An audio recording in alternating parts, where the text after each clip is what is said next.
I think right now, big comment right up off the hills of NMHC.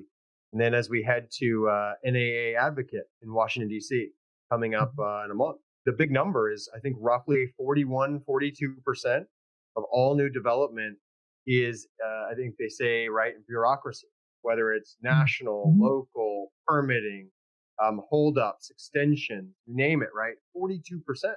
So that only leaves like 58% for all the labor, cost of Mhm. materials, everything else. So, and then if you run over a few months, it can be brutal or devastating. And I'm sure you've seen this. So, is there something that you see on the horizon to help with that 42%?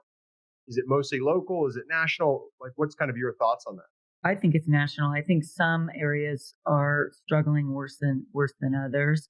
I think it's again comes back to legislation and adopting policy that gives better incentives for our developers so that we can encourage more housing and eliminate the barrier to entry. Like Alex being a first time developer, how does he overcome all of those costs? You're right, Chris, 41% is staggering.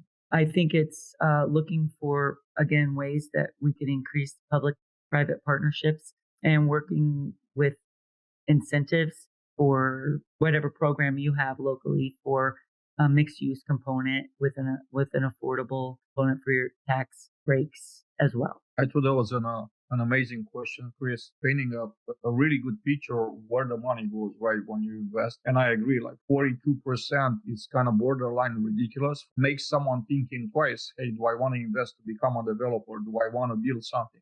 If I'm going to work almost like as much for the bureaucracy as we, work for ourselves. And with that being said, I'm curious, Sheri, are the people in legislative resonating with this? Are they aware of the situation? And what is like their solution to resolve this? Or are there any solutions? Are we expecting any improvements on this front? There's definitely effort to reduce the costs. It's mind blowing that the permitting costs and entitlements are just so exponentially so high. There's efforts to work for reductions for that. But in addition, again, it comes back to educating our policymakers. There's a great information from NAA. Only 7 cents of every dollar of rent goes back to the ownership because of insurance expenses, maintenance, taxes. When you look at it on that scale, your margins are just diminished so much that